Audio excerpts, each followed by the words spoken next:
32 qui nous explique bien l'Église par rapport à la femme et par rapport au Christ. Éphésiens 5, 22 à 32. Et son épouse, c'est la Nouvelle Jérusalem. Et dans cette Nouvelle Jérusalem, aucun débauché, aucun pervers, aucun menteur ne peut y rentrer, on n'y rentre que par l'Esprit. Apocalypse 21, verset 1 à 10. Elle est notre mère, Galates 4, 26, mariée à Jésus-Christ, notre Père, Ésaïe 9, 5. Galates 4, 26.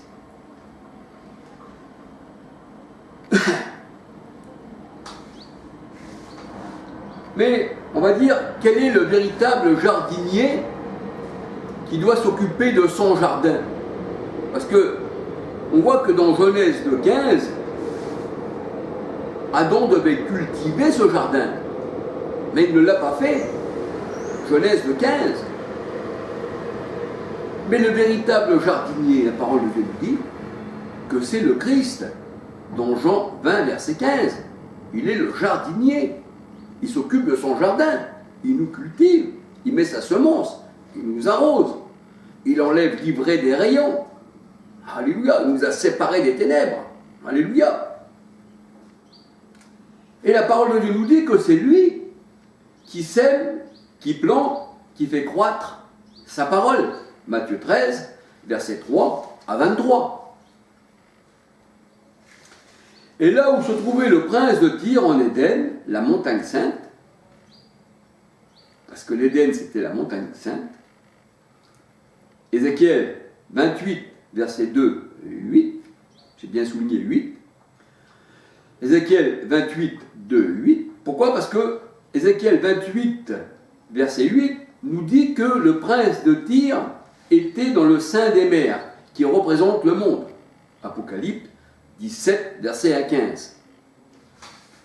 Qui représente les nations, qui représente, Galates 4, 21 à 31, la chair, le mont Sinaï. Qui représente l'Égypte. Apocalypse 11, verset 8. Qui représente aussi les Juifs selon la chair. 1 Corinthiens 10, verset 18. Qui représente la Jérusalem qui tue les prophètes. Matthieu 23, verset 37. Alors il est vrai que le prince de Tyr, là, il était en Éden, eh bien, sur la montagne sainte de Dieu, aussi comme Ésaïe 14, verset 12, où cet astre brillant qui représente le soleil voulait monter au-dessus de la montagne de Dieu. Et c'est là que se trouvait eh bien, le prince de Tyr, la montagne de Dieu. Ézéchiel 28, verset 13. Ézéchiel 28, verset 14, 15, 16, 17. Et cet homme, le prince de Tyr, a été jeté en bas du jardin d'Éden de la montagne sainte. Donc la montagne sainte n'est plus Jérusalem. Psaume 2, verset 5, 6. Ésaïe 14, verset 13, 14, 15. Maintenant, il y a la nouvelle Jérusalem. Voir Hébreu 12, versets 18 à 24. L'ancienne Jérusalem ne doit plus être adorée. On ne doit plus adorer sur cette montagne.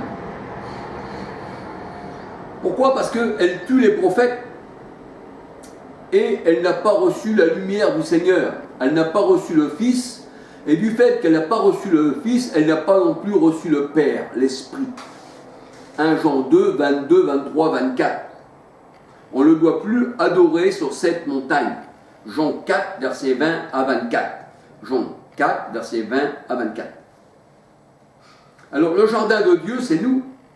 C'est nous la nouvelle Jérusalem. Éphésiens 2, versets 19 à 22. Nous sommes un champ, un jardin arrosé. Ésaïe 58, verset 11.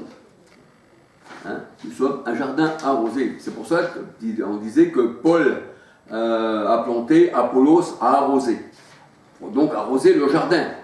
Et la parole de Dieu nous dit, nous sommes un champ, un jardin arrosé. Ésaïe 58, verset 11. Arrosé par qui? par Christ et les apôtres, ouvriers avec Dieu. 1 Corinthiens 3, versets 5, 6, 7, 8, 9. Jérémie 31, verset 12. Psaume 65, versets 9 à 14.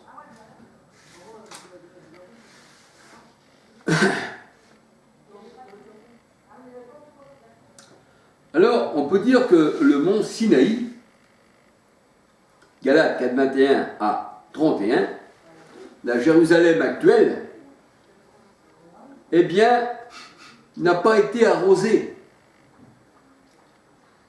Ézéchiel 22, verset 24. La pluie n'est pas tombée sur elle, elle a plutôt été immersiée. Parce que la pluie représente le Saint-Esprit envoyé du ciel, Ésaïe 32, 15. Et l'Esprit répandu d'en haut, sur nous. Je répondrai de mon esprit. Jamais il est dit qu'on plonge dans l'esprit. Être baptisé, c'est recevoir les choses d'en haut, mais non plonger dans les choses d'en bas. Qui les grandes eaux, eh bien, représentent le monde. Apocalypse 17, 1, 15. C'est pour ça que le Seigneur, il prend sa main d'en haut et nous retire des grandes eaux et nous fait monter en hauteur avec lui. Dans les lieux élevés, c'est ça, être élevé par le Seigneur. Alors, elle n'a pas été arrosée, la Jérusalem actuelle, Galates 21 à 31, de Mont Sinaï, Ézéchiel 22, 24, Ésaïe 1, 30. Ce jardin va être brûlé, cette terre, eh bien, est devenue un désert par manque d'eau qui représente le Saint-Esprit. Bien que l'Éternel voulait la bénir, puisqu'il était venu chez les siens et les siens ne l'ont pas reçu, ils ont préféré les ténèbres, bien que l'Éternel voulait la bénir, elle ne l'a pas voulu, elle n'a pas obéi, elle a abandonné les commandements de Dieu pour ses traditions. Marc 7, 1 à 23. Et elle s'est tournée vers l'Égypte. Donc, le Seigneur dit qu'une terre, eh bien, qui reçoit l'eau, mais qui n'en donne pas les fruits, eh bien, est prête d'être brûlée et jetée au feu. Hébreux 6, versets 7-8. Mais au départ, le Seigneur, c'est pour ça qu'il dit quand Jérusalem était jeune, je l'aimais. Alors, au départ, le Seigneur, eh bien, arrosait son jardin, au temps d'Adam. Genèse 2, verset 10. Et ensuite, eh bien, il lui a coupé l'eau, bien entendu. Il a pu arroser le jardin.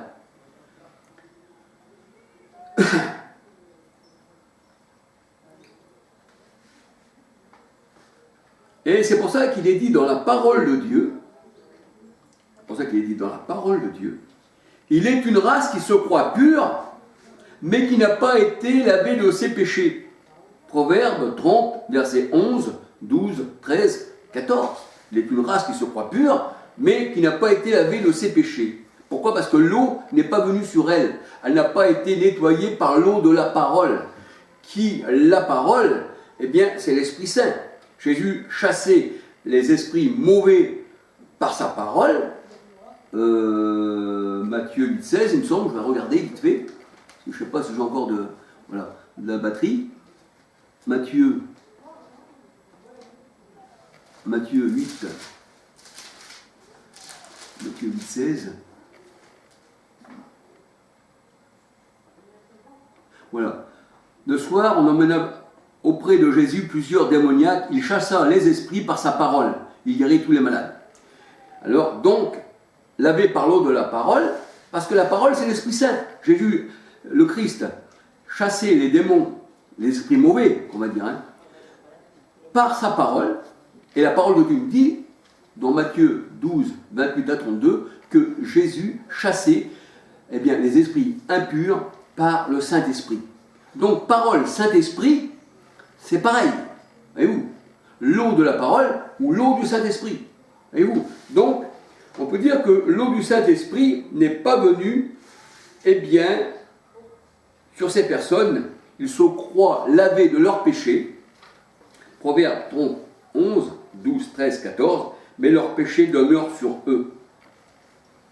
Alors le Seigneur dit, il nous faut nous défricher un champ nouveau, un jardin nouveau. Osée 10, 12, 13. Jérémie 4, verset 3, 4. Il faut qu'on se défriche un jardin nouveau. Défrichez-vous un jardin nouveau et ne semez pas parmi les épines. Jérémie 4, verset 3-4. Il faut semer là où il y a de la bonne terre, où il n'y a pas d'épines qui représentent les faux prophètes, et qui ces épines sont bien des pics qui veulent me crever les yeux.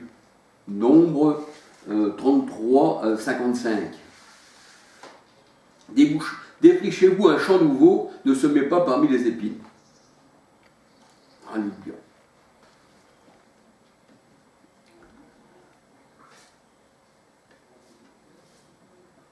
Alors, il nous est dit que pour que le bien-aimé rentre dans son jardin, et le bien-aimé, nous savons que la parole de Dieu nous disait, je ne me rappelle plus où, je crois que c'est dans Jean 3,16, « Voici mon fils bien-aimé, en qui j'ai mis tout mon amour. » Et là, nous voyons que pour que le fils bien-aimé rentre dans son jardin, Cantique 5, 1,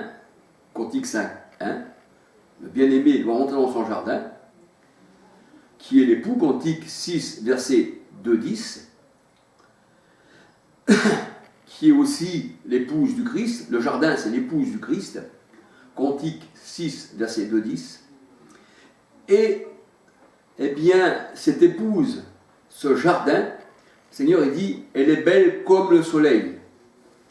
Elle est belle comme le soleil. Cantique 6, verset 2, 10. Et le soleil, nous savons que c'est le Christ, c'est l'Éternel. Luc 1, verset 78, 79. Ça veut dire que l'épouse, elle est belle comme le Christ. Elle est belle comme le soleil, comme l'Éternel. Psaume 84, verset 11-12. Psaume 84, verset 11-12. Malachie 4, verset 2.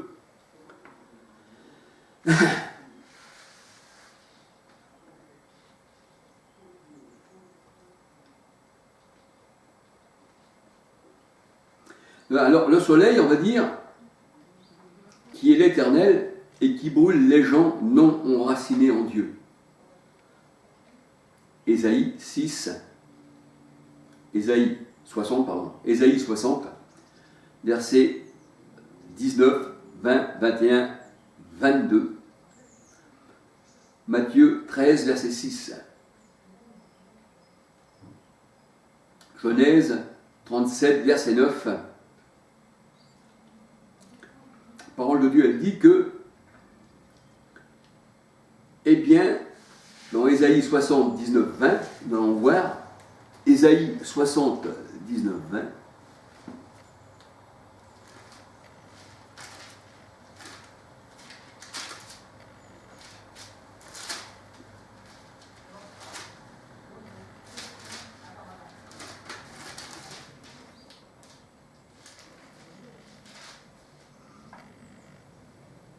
alors, voilà ce qu'il est dit dans Ésaïe 79, 20.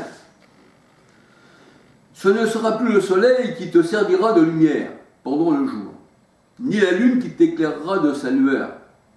Parce que Genèse 37, verset 9, ça c'était l'ancienne alliance. Ce ne sera plus le soleil qui te servira de lumière pendant le jour, ni la lune qui t'éclairera de sa lueur.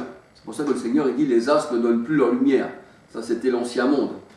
C'était aussi les parents de Joseph, tout ça, Genèse 39, 7. Genèse 39, 7. Ce ne sera plus le soleil qui te servira de lumière pendant le jour, ni la lune qui t'éclairera de sa lueur.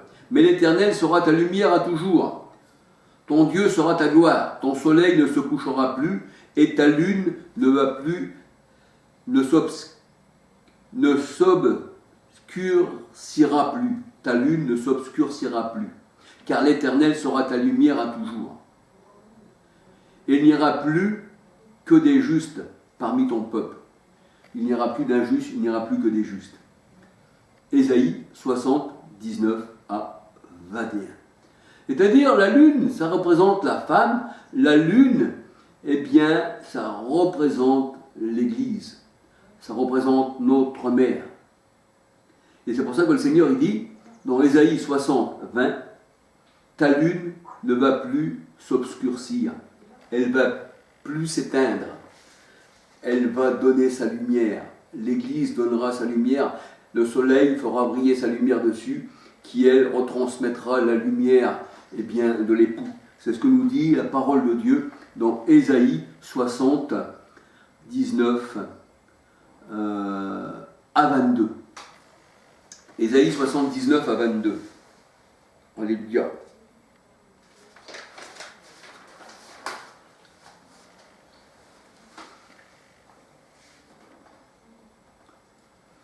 Alors la parole de Dieu nous dit aussi dans Ésaïe 61, verset 10, « Je me réjouis en l'Éternel, mon âme se ravit de l'allégresse en mon Dieu, car il m'a revêtu des vêtements du salut, il m'a couvert du manteau de la délivrance, comme le fiancé s'orne d'un diadème, comme le fiancé s'orne d'un diadème, comme la fiancée se pare de ses joyaux. Car comme la terre fait éclore son germe, et comme un jardin fait pousser ses semences, ainsi le Seigneur éternel fera germer le salut et la louange en présence de toutes les nations. » Alléluia. Alors, excusez-moi si j'ai quelques petits bafouillages, parce que en ce moment, je me sens un peu fatigué, mais j'espère que vous ne m'en voudrez pas, parce que la parole de Dieu passe avant toute chose, alléluia. On doit toujours parler du Seigneur. Et j'ouvrirai toujours ma bouche pour le Seigneur, alléluia, parce que j'aime mon Dieu, alléluia. Alors j'espère que vous allez comprendre quand même ces paroles, alléluia. Il y a plusieurs demeures dans la maison de mon Père. Hein, une maison, plusieurs demeures. Les demeures, c'est nous. Hein. Nous demeurerons chez toi, qui dit Seigneur. Aujourd'hui, Zachée, il faut que je demeure dans ta maison, mais pas dans sa maison de pierre, la maison spirituelle qui est son corps. Alléluia. Seigneur, il dit, tu ne mettras pas quelque chose d'impur dans ta maison. Je ne veux pas du levain, je ne veux pas de pain qui soit fait de levain dans ta maison. Mais quand le Seigneur il parle de ça, il ne parle pas que ce soit dans ta maison de pierre, mais dans ta maison, qui toi, est une pierre spirituelle, un pierre de 5-6. C'est pour ça que nous sommes une habitation de Dieu en esprit. Le Seigneur, il veut que notre maison soit sainte. Il ne veut pas qu'il y ait la lèpre, comme dans l'Ancien Testament, vous voyez qu'il y avait la lèpre dans les pierres. Alors il fallait foutre le feu à la maison. Et c'est pour ça que le Seigneur, il est venu guérir les lépreux spirituellement, et qu'il a donné la vue à ceux qui ne voyaient pas. Et maintenant, ils peuvent lire le livre. C'est ça, quelqu'un qui est voyant. C'est pour ça que le Seigneur dit, c'est moi qui fais l'aveugle, et aussi le voyant. Qui dans 1 Samuel 9,9, eh bien, le voyant, c'était le prophète. On voyait les choses, on voit les choses invisibles. Tout le monde voit les choses visibles, parce qu'on ne regarde plus aux choses visibles, à celles qui sont invisibles. 2 Corinthiens 4, eh bien, 18. Alléluia. Alors voilà, je voulais partager avec vous ce repas du Seigneur, parce que l'homme ne vit pas seulement de pain, mais de toute parole. Matthieu 4,4. Alléluia. Que le Seigneur vous bénisse. Et puis que ces quelques paroles qui viennent de la parole de Dieu eh bien, puissent encore vous servir. Alléluia. Vous savez, moi j'aime bien partager avec ceux qui veulent, bien sûr, parce que c'est sur les réseaux sociaux, chacun est libre de cliquer ou rejeter, voilà. Je ne veux pas faire des buzz, c'est-à-dire je ne suis pas là pour faire des vues, pour me montrer, non, c'est pour le Seigneur, alléluia. C'est simplement un partage. Et puis ceux qui ont l'esprit du Seigneur, eh bien, comprendront les choses de Dieu. Mais pour les autres, je serai une folie. Parce que la folie, la prédication de la croix est folie pour ceux qui périssent. L'évangile est une odeur de vie pour ceux qui sont destinés à la vie, mais aussi une odeur de mort pour ceux qui sont destinés à la mort. Alléluia. Et nous sommes une bonne odeur de Christ, parce qu'on a cru à l'évangile. Alléluia. Gloire au Seigneur. Voilà, je ne vais pas aller plus loin, parce que je crois que dans cette vidéo, il y aura peut-être plusieurs vidéos, parce que c'est qu'une seule vidéo, mais ce qu'on regarde après sur YouTube, allez comment en plusieurs, quoi. C'est-à-dire elle est divisée. Et au-dessus, bien sûr, eh bien, j'ai mis des numéros pour pouvoir suivre toutes ces vidéos. Alléluia. Bien que le Seigneur vous bénisse et que le Seigneur vous garde. Alléluia. Et puis qu'il me rétablisse, qu'il me redonne la force. Parce que je me sens un petit peu faible quand même. Mais celui qui est en moi, il est plus fort que tout. Alléluia. C'est quand je suis faible que je suis fort. Quand je laisse toute ma force, mais que je laisse la force de l'Éternel rentrer en moi-même. Quand je prends la force humaine qui n'est rien, je la mets de côté. Je lui dis, Seigneur, c'est toi ma force. Quand je deviens faible de moi-même, mais que le Seigneur prend la relève, c'est là que je suis fort. Et nous sommes forts en Christ. Celui qui est en moi est plus grand que celui qui est dans le monde. Alléluia. Gloire au Seigneur. Que le Seigneur vous bénisse, que le Seigneur vous garde.